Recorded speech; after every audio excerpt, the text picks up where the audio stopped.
Bonjour à tous, je suis très heureux d'être là parmi vous. Donc, je suis Geoffrey Berton, cofondateur de Query, une plateforme de ciblage publicitaire autour de la donnée contextuelle et sémantique.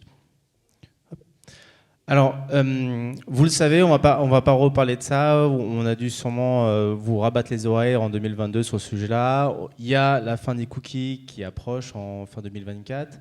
Et bien sûr, et depuis le RGPD, de plus en plus compliqué de collecter de la donnée utilisateur. Et donc, si on n'a pas une grosse base d'audience à partir de la donnée first party, comme on a vu là à l'instant avec M6, qui a une grosse base de données grâce à ces utilisateurs, et donc ils peuvent travailler dessus. Quand on a un annonceur avec une base de données un peu plus raisonnable en termes d'audience, on se confronte à un problème d'achat d'espace publicitaire pour diffuser ses offres. Et donc, dans ce contexte-là, justement, le ciblage contextuel commence à faire son trou depuis 3 ans.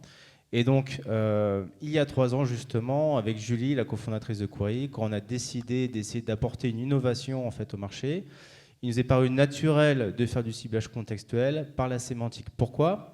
Eh ben, tout simplement, une première chose, on respecte la donnée de l'utilisateur. On n'a pas besoin de collecter une data, ni poser des cookies, etc. pour faire du ciblage contextuel. La deuxième chose, tout simplement, en termes d'impact de marque, c'est généralement plus fort. Il y a une étude qui est sortie. On estime à plus de 60% l'impact de marque quand on diffuse une publicité dans un contexte qui lui est dédié. La troisième chose, tout simplement la performance. On se rend compte que la performance est des fois aussi bonne que celle que le retargeting. Et un dernier point aussi, tout simplement la scalabilité.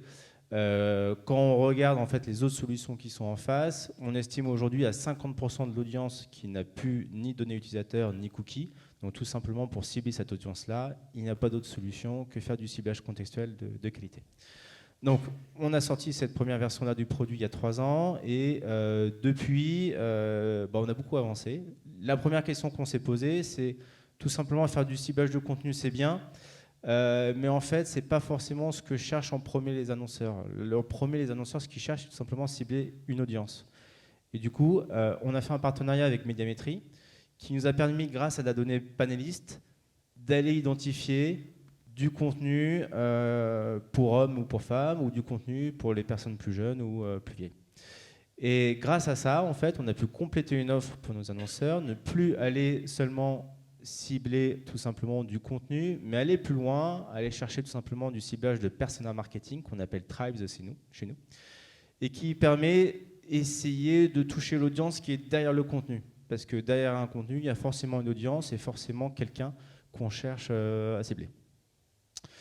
On est arrivé ici et au final, une deuxième question nous est apparue de la part de nos clients annonceurs, qui est, alors c'est très gentil de faire tout ça, du contextuel, etc. Mais moi, j'ai 2 besoins qui sont forts. Le premier, c'est de comprendre ce qui se passe. C'est-à-dire, aujourd'hui, quand je fais du ciblage n'importe lequel, que ce soit contextuel ou pas, je cible déjà du contenu. Donc, quel est le contenu que je cible aujourd'hui ? Et quelle stratégie contextuelle je dois appliquer pour travailler avec vous et pour pouvoir avoir un plan média qui soit de qualité, qui correspond à l'audience que moi, annonceur, je veux cibler. Et du coup, on a développé autour de cette idée-là comment comprendre pour agir. On a travaillé avec quelques annonceurs dans le luxe, dans l'auto, dans la food, autour du lien entre le contexte et la performance média.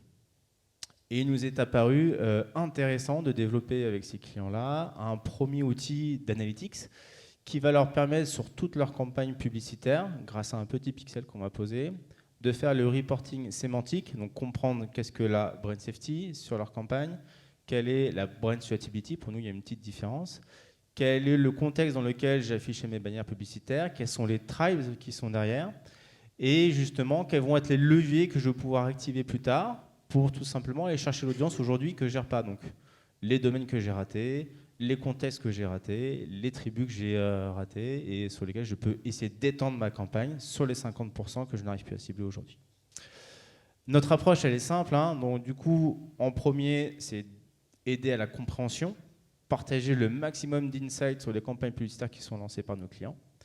La deuxième partie, c'est saisir les opportunités. grâce aux insights, comprendre où est-ce que je peux aller chercher des nouvelles opportunités, où est-ce que je peux aller chercher des nouvelles audiences. Et troisièmement, aller sur l'activation, une fois qu'on a compris comment je peux construire une stratégie contextuelle pour créer mon propre media planning sémantique. Voilà. Je vous remercie à tous.